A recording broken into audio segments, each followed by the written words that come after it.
بندے کا اپنا مشاہدہ ہے کس بات کا؟ یہ کہتا ہے کہ مجھے وحی ہوئی ہے، مجھ پر الہام کیا گیا ہے، مجھے پیغمبر بنا دیا گیا ہے۔ دوسری صورت یہ ہے کہ یہ شخص کسی ذہنی اختلال کا شکار ہو گیا۔ سلامتی ہے ان آنکھوں پہ جو ہدایت پہ نظریں جمائے بیٹھی ہیں، ان کانوں پہ جو ذکر خیر کے منتظر رہتے ہیں، اور ان قدموں پہ جو ہدایت کی راہ پہ گامزن ہیں۔ آپ نے فرمایا تھا کہ آج کے دور میں اگر کوئی شخص اپنا نقطہ نظر پیش کر رہا ہے، ہم محسوس کرتے ہیں کفر شرک سب کی تعریف بھی آپ نے تعارف کرایا، ہم کہیں گے بھائی تمہاری بات میں کفر ہے، تم یہ بات جو کر رہے ہو اس کے اندر شرک پایا جاتا ہے، بندے پہ حکم نہیں لگا سکتے۔ اگر وہ مسلمان ہے، اپنی شناخت مسلمان کے طور پہ قائم کر رہا ہے اور کوئی تعویل کر رہا ہے، کوئی آیت، کوئی استدلال، کوئی روایت پیش کر رہا ہے، تو ہم اس سے اختلاف کریں گے، ڈیبیٹ بھی ہوگی، لیکن ہم اس کی تکفیر نہیں کر سکتے، اس سے اس کی مسلمان ہونے کی شناخت واپس نہیں لے سکتے۔ سوال میرا آپ سے یہ ہے کہ اگر تو کوئی آدمی کھڑا ہوا ہے کسی آیت کے اوپر بات کرتے ہوئے، تب تو چلے ڈیبیٹ ہوگی، آپ نے چند مثالیں بھی اپنے مضمون مسلم غیر مسلم سے پیش کی تھی، لیکن ایک آدمی آگے بڑھ کے کہتا ہے کہ بھائی یہ آیت تو تائید کر رہی ہے جو بھی میرا نقطہ نظر ہے، مجھے تو وہی آئی ہے، مجھے تو الہام ہوا ہے، مجھے تو خود براہ راست اللہ تعالیٰ نے بتا دیا ہے کہ مثلا تمہیں پیغمبر بنا دیا گیا ہے، یا تم جو ہو کسی خاص منصب پر فائز ہو، تو وہاں پر پھر تعویل کی گنجائش کیسے رہ جاتی ہے؟ وہاں تو نہ آیت بنائے استدلال ہے، نہ روایت بنائے استدلال ہے، نہ علم و عقل کے مسلمات ہیں، وہاں تو بندے کا اپنا مشاہدہ ہے۔ بندے کا اپنا مشاہدہ ہے کس بات کا؟ یہ کہتا ہے کہ مجھے وحی ہوئی ہے، مجھ پر الہام کیا گیا ہے، مجھے پیغمبر بنا دیا گیا ہے۔ تو دیکھیے جب سے یہ معاملہ دنیا میں ہوا ہے، ظاہر ہے کہ اللہ تعالیٰ وحی بھی کرتے رہے ہیں، الہام بھی ہوتا رہا ہے، اللہ تعالیٰ پیغمبر بھی بناتے رہے ہیں۔ تو جب سے یہ معاملہ دنیا میں ہوا ہے، تین ہی صورتیں ہوتی رہی ہیں۔ ایک یہ کہ وہ اللہ کا پیغمبر ہے، اس نے پیغمبری کا دعویٰ کیا ہے تو بالکل سچا دعویٰ کیا ہے، وہ صادق بھی ہے اور مصدوق بھی ہے۔ اور چنانچہ جب اس طریقے سے لوگ دعویٰ کرتے تھے تو اس موقع کے اوپر ہر آدمی کے لیے اللہ کی ہدایت یہی تھی کہ ان کی بات سنیں، اس کو سمجھے، ان کے استدلال پر غور کرے، اپنے آباء کی پیروی پر نہ کھڑا رہے اور ان کی نبوت کی تصدیق کرے۔ یہ معاملہ رسالت مآب صلی اللہ علیہ وسلم کے ساتھ ہمیشہ کے لیے ختم ہو گیا، ٹھیک ہو گیا۔ یعنی اب یہ بتا دیا گیا ہمیں، اور کس نے بتایا؟ خود پروردگار نے بتایا، اعلان کر دیا کہ محمد الرسول اللہ صلی اللہ علیہ وسلم خاتم النبیین ہے۔ اس کے ساتھ خود رسول اللہ صلی اللہ علیہ وسلم نے وضاحت فرما دی کہ ختم بین نبیون، مجھ پر نبوت کا سلسلہ ختم کر دیا گیا ہے۔ پھر اعلان کر دیا کہ لا نبی بعدی، اس کے ساتھ مزید وضاحت کر دی کہ لم یبق من النبوت الا المبشرات، یہ سب باتیں بتا دیں۔ ٹھیک، اس لیے یہ امکان تو ہمیشہ کے لیے ختم ہو گیا، واضح۔ یعنی اب کسی آدمی کی یہ بات سننے ہی کا سوال ختم ہو گیا کہ وہ یہ کہتا ہے کہ مجھ پر وحی آتی ہے اور مجھے الہام ہوتا ہے اور مجھے پیغمبر بنا دیا گیا ہے۔ اس برق کو تو آپ نے ہمیشہ کے لیے پھاڑ دیا، یعنی اب قیامت تک کے لیے محمد الرسول اللہ صلی اللہ علیہ وسلم کی شہادت ہے کہ نبوت کا سلسلہ بند ہو گیا۔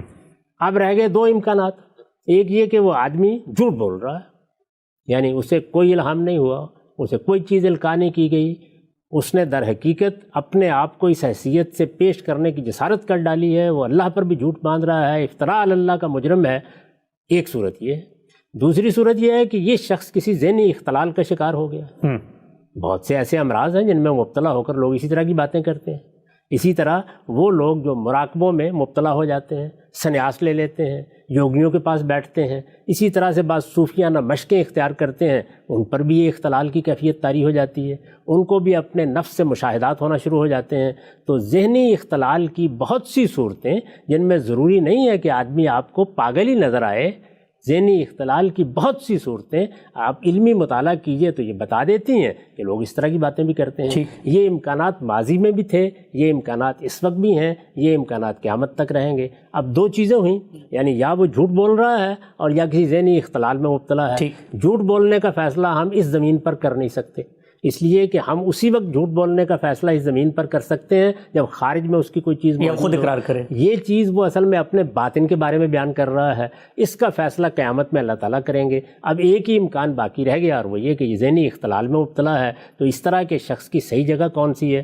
شفا خانہ یا امراض دماغی، کسی طبیب کے حوالے اس کو کرنا چاہیے۔ اس کے ساتھ ہم نے بحث کر کے کیا کرنا ہے؟ اچھا، یعنی وہ اگر یہ سب کچھ آل فال بیان کرنے کے بعد، جس کو آپ نے کہا کہ شفا خانہ امراض دماغی میں اس کو بھیج دیں، اور وہ یہ کہے کہ بھائی میں تو مثلاً ذلی نبی ہوں، میں بروزی نبی ہوں، مجھ پہ نبوت ہو گئی ہے، الہام ہوا، جبریل آئے، مجھے بتا دیا گیا، مقرر کر دیا گیا، تو اب وہ یہ کہنے کے بعد اپنے آپ کو مسلمان بھی کہے، تو ایک ہی امکان ہے اس کا کہ آپ کہہ رہے ہیں کہ وہ شفا خانہ امراض ذہنی، کوئی اور امکان باقی نہیں رہا۔ اس لیے کہ میں نے عرض کیا کہ تین ہی صورتیں تھیں ہمیشہ سے، یعنی وہ سچا ہے، رسالت میں آپ صلی اللہ علیہ وسلم سے پہلے تو سچے نبی آتے تھے، صادق و مصدوق ہوتے تھے، ان کی تصدیق کرنے کے لیے ہم سب پابند تھے۔ اگر اس زمانے میں ہوتے تو ہماری بھی ذمہ داری تھی کہ ان کی بات سنیں، ان کے استدلال کا جائزہ لیں اور یہ فیصلہ کریں کہ وہ اللہ تعالیٰ کی طرف سے آئے ہیں۔ قرآن مجید میں ان پیغمبروں کا ذکر ہم پڑھتے ہیں، تو ایک صورت یہ تھی۔ میں نے عرض کیا کہ یہ رسالت میں آپ صلی اللہ علیہ وسلم کی طرف سے اس اعلان کے بعد ختم ہو گئی۔ بھائی اب یا اس آنے والے کو مانیے یا رسول اللہ صلی اللہ علیہ وسلم کا انکار کیجیے۔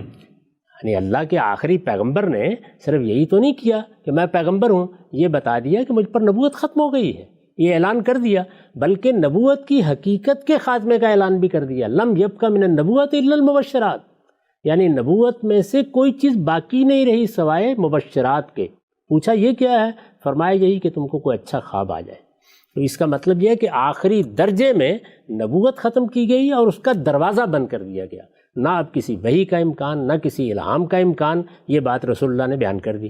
تو میں نے عرض کیا کہ اس کے بعد رہتے ہی دو امکانات ہیں، یا جھوٹ بول رہا ہے یا ذہنی اختلال میں مبتلا ہے۔ جھوٹ کا فیصلہ قیامت میں ہو جائے گا، بول رہا ہے تو اپنے رب کو جواب دے دے گا۔ ذہنی اختلال کی بنیاد پر ہمیں کیا ہدایت کی گئی ہے؟ رفع القلم عن الثلاث، 3 لوگوں کے معاملے میں ہم کوئی مواخذہ نہیں کرتے، نظر انداز کریں گے ان کو۔ اور میں نے عرض کیا ہے کہ اگر کسی کو بہت ہمدردی ہو تو اس کو کسی طبیب کے سپرد کرتے ہیں۔ اچھا عام صاحب، ہم اس سے یہ کہیں کہ بھائی تمہارے سامنے تو یہ جو آپ نے تینوں امکانات بیان کیے، تینوں ہی اس کے سامنے ہم رکھ دیں کہ بھائی یہ دیکھو، پہلی چیز تو یہ ہو نہیں سکتی، دوسرا یا تم جھوٹ بول رہے ہو، یہاں پر یہ معاملہ ہے، وہ آگے سے کہے کہ بھائی یہ جھوٹ تو میں بول نہیں رہا، میں تو سچ بول رہا ہوں، اور آپ مجھے پاگل کہیں جو بھی کہیں، میرے پاس تو وہی آتی ہے اور میں پوری طرح سے اس پر کھڑا ہوا ہوں۔ اور نہ صرف یہ بلکہ باہر نکلے، لوگوں کو دعوت دے اور یہاں تک کہہ دے کہ جو لوگ میری وحی کو نہیں مانتے وہ لوگ اصل میں مسلمان نہیں ہیں۔ تو پھر اس صورت میں کیا کریں گے؟ دنیا میں دسیوں لوگ ہیں جو اس طرح کی باتیں کرتے رہتے ہیں، دعوت دیتے رہتے ہیں۔ آپ آئیے میرے ساتھ، میں آپ کو بتاؤں، صوفیوں کی خانقاہوں میں، یوگیوں کے ہاں، سنیاسیوں کے ہاں، مسیحیوں کے ہاں دسیوں ایسے لوگ پیدا ہوتے رہتے ہیں۔ کیا کرنا ہے ان کو؟ یعنی ان کی بات کی غلطی ہم واضح کریں گے، استدلال سے بتائیں گے کہ بالکل غلط بات کر رہے ہیں۔ لوگوں کو چاہیں گے کہ وہ اس بات کو سنیں اور سمجھیں۔ تو ہمارے ہاں اگر کسی آدمی کو کسی ذہنی اختلال سے سابقہ پڑ جائے تو کیا کرتے ہیں آپ اس کو؟ یہی کرتے ہیں کہ نظر انداز کرتے ہیں۔ اگر آپ کے پاس وقت ہو اور وہ بھی آپ کو اجازت دے اور اس کے اہل خاندان بھی اجازت دیں تو اس کا علاج کرانے کی کوشش کرتے ہیں۔ اگر اس کی اجازت نہیں ہے تو وہ جو بات کہہ رہا ہے اس بات کی غلطی لوگوں پر واضح کرتے رہیں گے۔ یہ ہماری ذمہ داری ہے، اسی کا ہم کو حق دیا گیا۔ جی گامدی صاحب، اس پورے پس منظر میں جب ہم قرآن پاک کا مطالعہ کرتے ہیں تو ہمیں بہت سی ایسی آیتیں اس میں ملتی ہیں کہ ایسے اشخاص سے اللہ کے فرشتوں نے خطاب کیا جو نبی نہیں تھے، جیسے حضرت زکریا کے بارے میں یا حضرت مریم علیہ السلام کے بارے میں ہمیں یہ قرآن میں آیتیں ملتی ہیں۔ تو اگر ان آیتوں کو سامنے رکھ کر اس وقت حضور کی ختم نبوت کے بعد کوئی یہ استدلال کرے کہ جب پچھلی امتوں کے اندر بھی یہ معاملہ ہوا تو اگر آج ہمارے ساتھ بھی ہو رہا ہے تو اس کے اندر آپ کس طرح ہم کس طرح اس کی اس بات کا رد کر پائیں گے؟ اور اگر ہم حدیثیں پیش کریں گے تو کیا قرآن کے مقابلے میں حدیثوں کو ہم اس ذیل میں رکھ سکتے ہیں؟ اور اگر ختم نبوت کی آیت پیش کریں گے تو اس کا جواب تو پھر وہ شخص یہ دے سکتا ہے کہ اس زمانے میں بھی تو یہ چیز ہو رہی تھی لیکن نبی سمجھے بغیر ہو رہی تھی، تو آج کیوں نہیں ہو سکتی؟ یہ اس سے مخاطبہ الہی کا اس بات ہوگا نا، یا نبوت کا اس بات ہوگا؟ یعنی اگر کوئی آدمی یہ کہے گا کہ پہلے زمانوں میں بھی غیر نبی کے ساتھ اللہ تعالیٰ بات کرتے تھے تھوڑی دیر کے لیے برسبیل تنزل، مان لیجئے اس بات کو، تو کس چیز کا اس بات کرنے جا رہا ہے؟ مخاطبہ الہی کا اس بات کرنے جا رہا ہے یا نبوت کا اس بات کرنے جا رہا ہے؟ تو ختم نبوت کی آیت نے یہ اعلان تو کر دیا کہ اب کوئی نبی نہیں آ سکتا، منصب نبوت کا خاتمہ ہو گیا، یعنی ظاہری متبادر مفہوم یہ واضح ہو گیا۔ میں نے عرض کیا ہے کہ میرے نزدیک تو ختم نبوت کے ذکر کا ایک موقع پیدا ہوا ہے یہاں، ابھی میں نے بڑی تفصیل کی ہے اس کی، ورنہ اصل ختم نبوت کی آیت کون سی ہے؟ کذالک جعلناکم امۃ وسطا لتکونوا شہداء علی الناس ولتکونوا شہداء علی الناس ویکون الرسول علیکم شہیدا۔ اصل آیت یہ ہے، یعنی یہ اعلان کر رہی ہے اس بات کا کہ اللہ کی اب ہدایت کی اسکیم ہے کیا، آگے پوری طرح واضح کر دیتی ہے۔ تو ختم نبوت ہو گئی، اللہ نے اس کو واضح کر دیا، خاتم النبیین کے الفاظ استعمال کر دیے، رسول اللہ صلی اللہ علیہ وسلم نے بھی پوری طرح وضاحت کر دی کہ میرے بعد کوئی نبی نہیں آئے گا۔ تو اس وجہ سے اب اس بات کس کا کرنا ہے؟ مخاطبہ الہی کا۔ تو مخاطبہ الہی کے بارے میں بحث کی جا سکتی ہے۔ اب جو آپ نے مثالیں دی ہیں ذرا ان مثالوں کو دیکھیے، وہ کیا مثالیں ہیں؟ یعنی ہم بعض اوقات مثالوں کا یا واقعات کا تجزیہ کیے بغیر ایک تعمیم کر دیتے ہیں۔ خضر کے واقعے کے بارے میں آپ کو معلوم ہے کہ محقق علماء یہی رائے رکھتے ہیں، میرا بھی یہی رجحان ہے کہ یہ سارا واقعہ کارکنان قضاء و قدر کا ہے، اس کا کسی آدمی سے تعلق ہی نہیں۔ خود مولانا سید ابو اللہ صاحب مودودی نے اسی رائے کو ترجیح دی، قدماء میں سے بھی بہت سے لوگ اسی کو ترجیح دیتے ہیں، بلکہ میں نے تو اس سے آگے جا کر یہ لکھا ہے کہ قرائن بتاتے ہیں کہ یہ واقعہ بھی سیدنا موسیٰ کو رویا میں پیش آیا ہے، یعنی اللہ تعالیٰ نے فرشتے جو کچھ اس دنیا میں کر رہے ہیں اس سے پردہ اٹھا کے دکھایا ہے، تو وہاں کسی آدمی پر وحی ہونے کا تو کوئی سوال ہی نہیں ہے۔ اچھا، جن لوگوں نے خضر کو انسان مانا ہے یعنی فرشتہ نہیں مانا، انہوں نے بھی اس کی توجیہ یہ کی ہے، جیسے مثال کے طور پر استاذ امام نے کہ وہ نبی تھے، یعنی نبی مانا ہے ان کو، تو اس لیے اس کو تو مثال میں پیش نہ فرمائیے۔ باقی جو دو خواتین کا آپ نے ذکر کیا ہے، دونوں کو کوئی وحی، کوئی مخاطبت انڈیپینڈنٹ حاصل ہی ہوئی، پیغمبر سے متعلق حاصل ہوئی، وہاں تو پیغمبر محور ہے، یعنی حضرت موسیٰ کی پیدائش ہوئی ہے تو ماں بھی محبت بن گئی ہے، حضرت مسیح آغوش میں ڈالے آنے والے ہیں تو سیدہ مریم بن گئی ہے، تو وہ تو نبوت کا پورا سلسلہ ہے۔ لیکن تھوڑی دیر کے لیے مان لیجئے کہ اللہ تعالیٰ بعض دوسرے لوگوں کی بھی رہنمائی فرماتے ہوں گے، تو یہی تو حضور بیان کر رہے ہیں، یعنی خود آپ کی وہ روایت بتا رہی ہے کہ اس سے پہلے اگر یہ بات کا کوئی امکان تھا بھی تو میرے بعد ختم ہو گئی، اور میں نے عرض کیا کہ ختم ہونے کی وجہ کیا ہے؟ وجہ یہ ہے کہ جیسے ہی مخاطبہ الہی کا آپ امکان مانیں گے پھر ہوگا نا کسی نہ کسی کو، تو قرآن مجید کی اتھارٹی ختم ہو جائے گی۔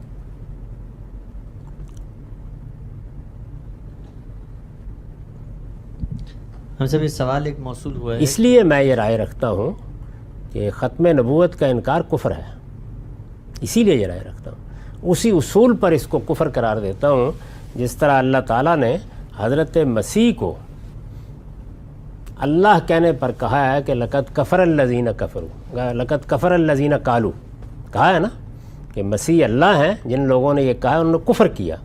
کیا ہے مطلب؟ یہ ہے کہ اصل میں انہوں نے اللہ کو ماننے سے انکار کر دیا، اصل میں ماننے سے انکار کر دیا، اللہ کو تو وہ مان رہے تھے۔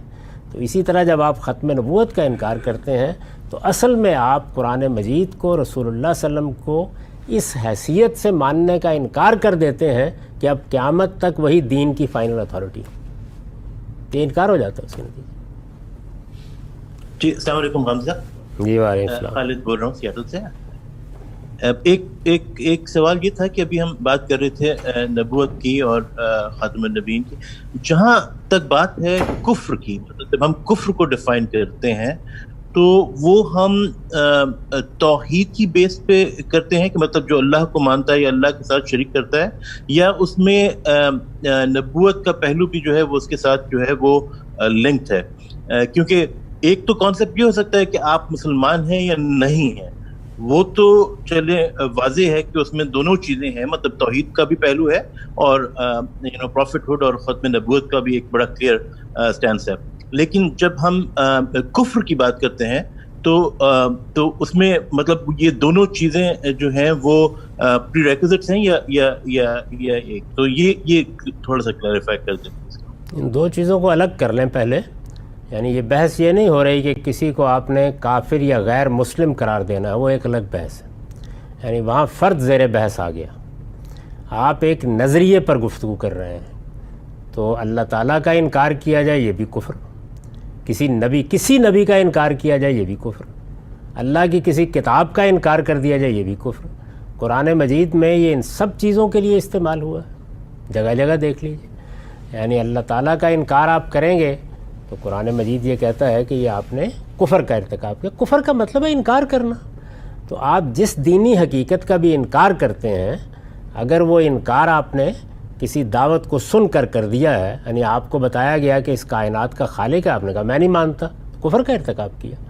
تو جو ایمانیات رسالت باب صلی اللہ علیہ وسلم نے بیان کیا اور جو قرآن میں بیان ہوئے ہیں حدیث جبریل میں، انہی کا خلاصہ آپ نے کیا ہے کہ 5 چیزیں ہیں جو ایمان میں شامل ہیں، یعنی اللہ پر ایمان، اللہ کے فرشتوں پر ایمان، اللہ کی کتابوں پر ایمان، اللہ کے نبیوں پر ایمان، یوم آخر پر ایمان۔